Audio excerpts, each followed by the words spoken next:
안녕하십니까. 1월 3일 개묘년 새해가 밝고 사흘째 되는 아침 11시를 막 넘겼습니다. 이 시간에는 장기표의 직격 시간에 장기표 대표께서 출연하셨습니다. 예, 안녕하십니까. 감사합니다. 예, 새해 복 많이 받으십시오. 네, 새해 복 많이 받으십시오. 예. 박찬종 TV의 시청자들이 매주 한 번씩 장 대표가 이렇게 나와서 말씀하시는 것에 대해서 이게 조회수가 항상 높아요.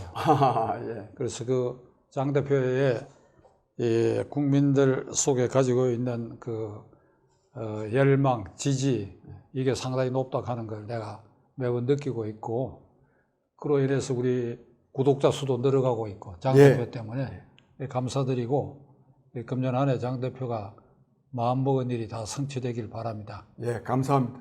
뭘 마음먹고 이제 제가 대강 알지만은 말이지 올해부터 이제 차차 풀어가십시다. 예, 예. 정치를 혁신해야 됩니다. 예. 정치 혁신해야죠. 올 첫째 화두는 북한의 김정은이가 최근에 와가지고 탄도탄 개발, 핵 개발, 그리고 대한민국을 명백한 적으로 단장해가지고 우리에게 글쎄 이런 이제 공포 분위기를 조성하려고 하는 것 같은데, 그래서 여기에 대해서 안보 불안을 느끼는 경향이 좀 두드러지고 있지 않느냐 하는 이런 우려가 있는데, 이에 대해서 장 대표 전반적으로 어찌 생각하시는지 말씀 한번 해보시죠. 예, 우선요, 국민 여러분, 특히 우리 박찬종 TV 시청자 여러분, 새해 복 많이 받으시기를 바랍니다. 이 새해가 밝았습니다. 그야말로 희망찬 새해가 돼야 되는데 여러 가지로 어려운 점이 많습니다. 특히 경제도 밝은 전망을 갖고 있지 못합니다. 그런데 무엇보다 중요한 것은 역시 국가 안보입니다. 국가 안보가 전제되어야 그 다음에 뭐 경제가 있고 교육이 있고 문화가 있고 한 거지, 국가 안보가 위태로우면 아무것도 안 됩니다. 그런데 이 북한의 김정은 위원장은 31일 날도 자세한 내용은 이미 보도를 통해서 알려졌기 때문에 좀 간략히 말씀드리면, 지난 이 연말 31일 날에도 남한에 대해서 엄청난 위협을 강했습니다. 그리고 1월 1일에도요 또 위협을 강했습니다. 그 위협이 통산적인 위협이 아닙니다. 완전히 그냥 말하자면 남한을 이 적으로 명백하게 규정하고, 그리고 전술 핵무기를 사용할 수 있다고 하는 것을 밝혔습니다. 전에는 주로 방어용이라고 했지만 지금은 선제 공격을 위해서도 전술 핵무기를 사용하겠다고 하고 있습니다. 도대체 이게 정말 반민족적인 그런 행위입니다. 그런데 문제는 왜 이렇게 하고 있느냐? 저는 다음 두 가지라고 생각합니다. 같은 내용이지만, 첫째는 뭐냐 하면, 이 북한 정권은 북한 인민의 지지를 받고 있지 못하기 때문에 결국 남북 간의 긴장이 조성되어야 북한 정권을 유지할 수 있습니다. 그래서 말하자면 남한에 대한 위협도 있지만, 특히 이 남한에 대한 위협을 통해서 남북 간의 긴장을 조성함으로써 북한 인민들을 억압할 수 있는 그런 명분을 만들기 위해서 하고 있는 겁니다. 그러니까 굉장히 반민족적인 행위죠.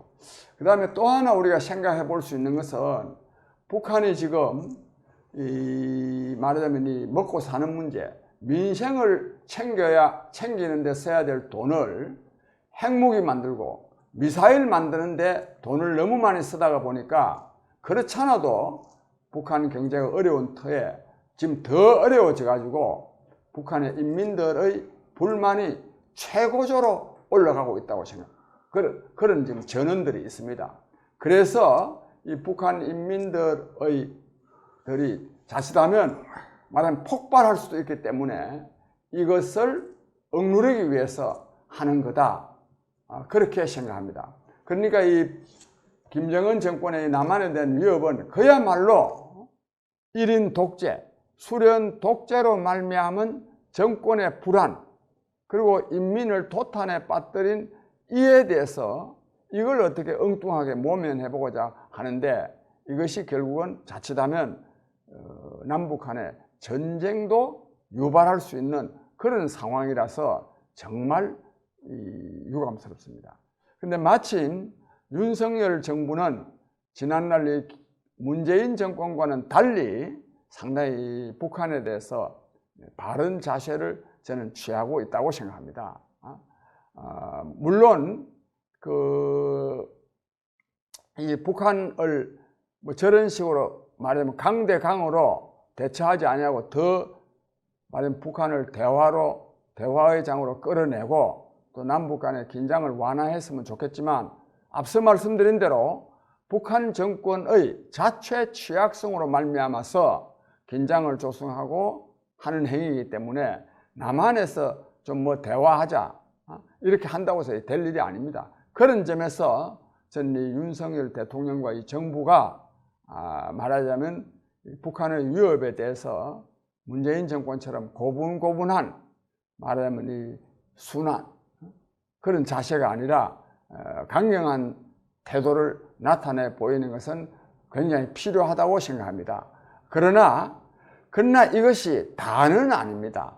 다는 아니기 때문에 한편으로는 굉장히 대북 강경한 자세를 취하면서도 그러면서도 북한에 대해서 대화와 교류를 계속 제안을 하는 것이 저는 오히려 이 북한 김정은 정권을 교란시키는 데도 더 도움이 된다 싶어서 한편으로는 이 강력한 강경정책을 구사하면서도 또 대화와 교류를 위한 정책 제안도 할 필요가 있다. 저는 이렇게 보고 있습니다.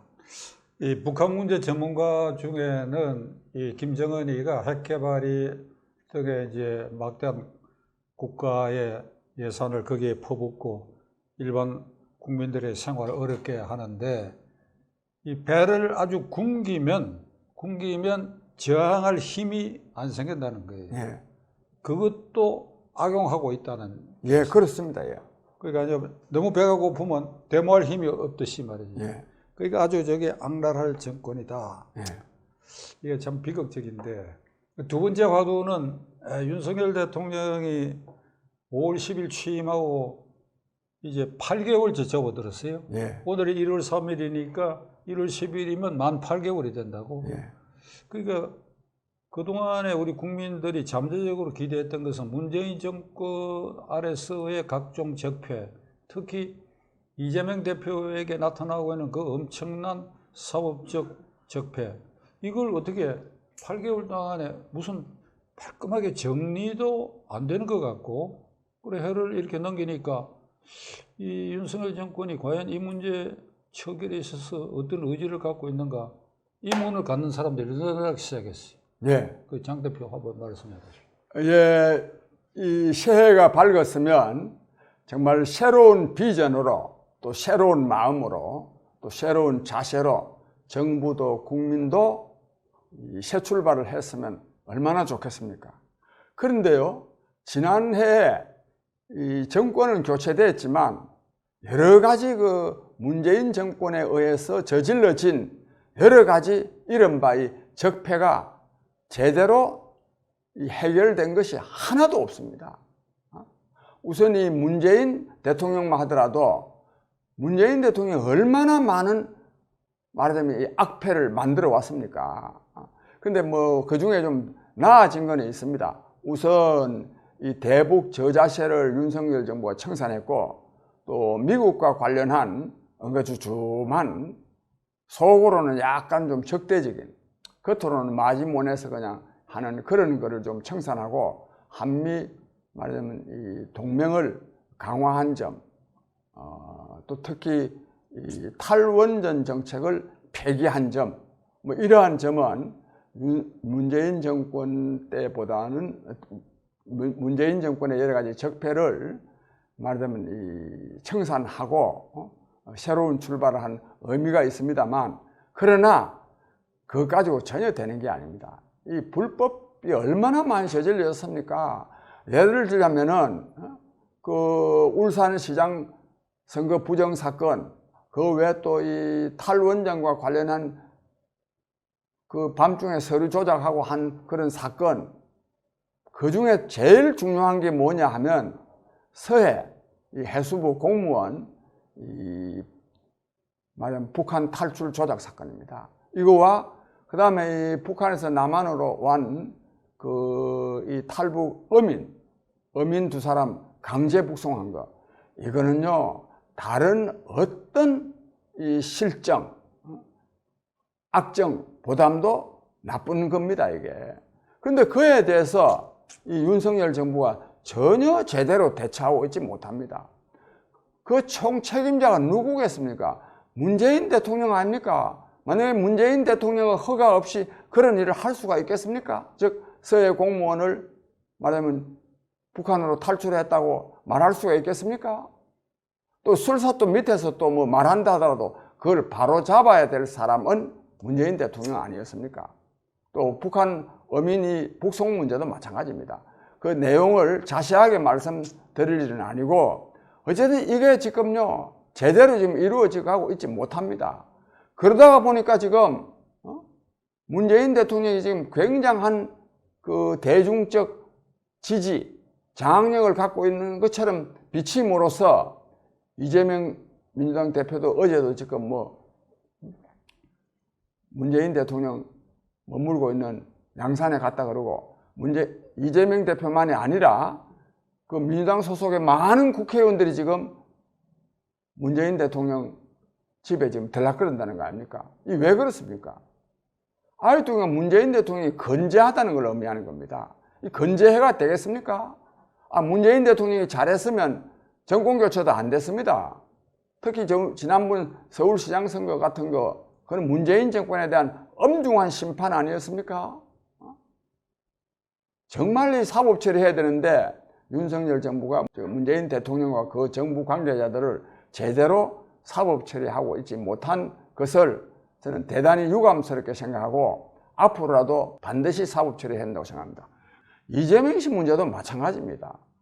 이재명 씨요, 대장동 사건, 사상 최대의 불법 배임 특혜 사건이라는 거 온 국민이 다 알고, 심지어 윤석열 대통령도 몇 차례에 걸쳐서 대장동 이 불법 배임 사건은 이재명 게이트라고 하고 이건 사법 처리돼야 된다고 얼마나 많이 말했습니까? 근데 지금요 대장동 사건은 하나도 안 건드립니다.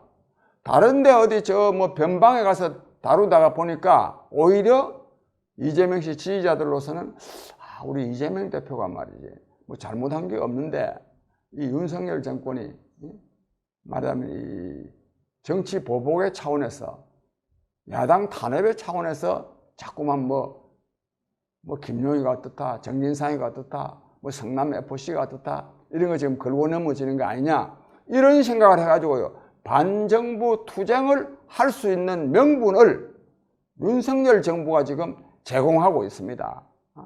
그런 점에서 대단히 지금 윤석열 대통령이 지금 잘못하고 있는 겁니다. 저는 근데 이 문제와 관련해서 아무래도 이 검찰 고위직을 지낸 사람들이 이 대장동 게이트 등등에 많이 관련되어 있기 때문에 현재의 검찰이 제대로 수사를 하고 있지 못한 것이 아닌가 하는 생각이 듭니다.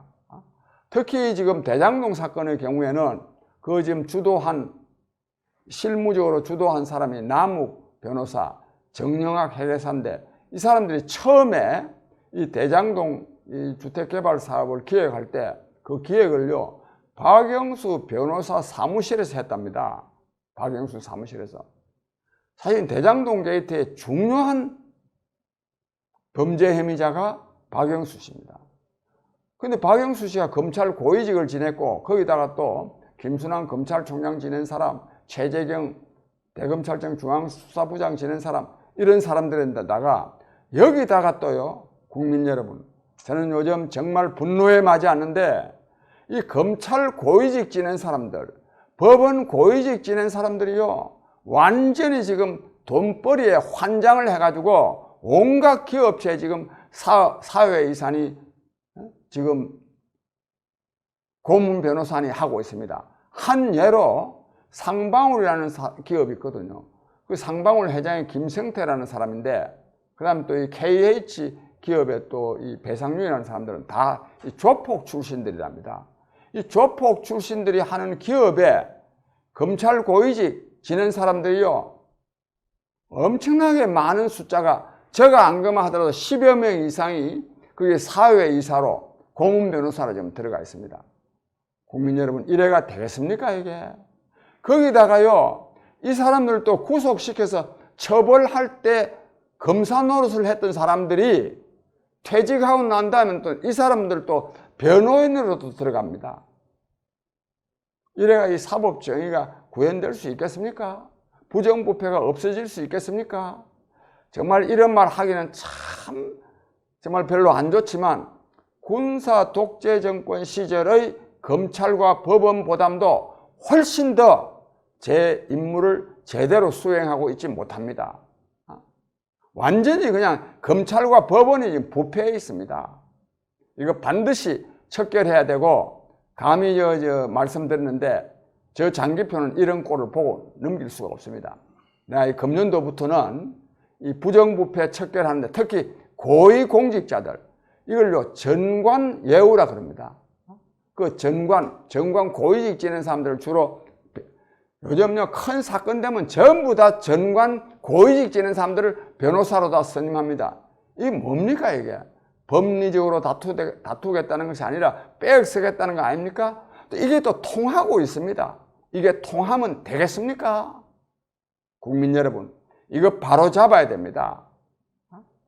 제가 정말 이러한 모든 책임이 첫째는 저 같은 사람한테 있고, 그리고 국민들한테도 있습니다. 국민이 깨어나야 됩니다.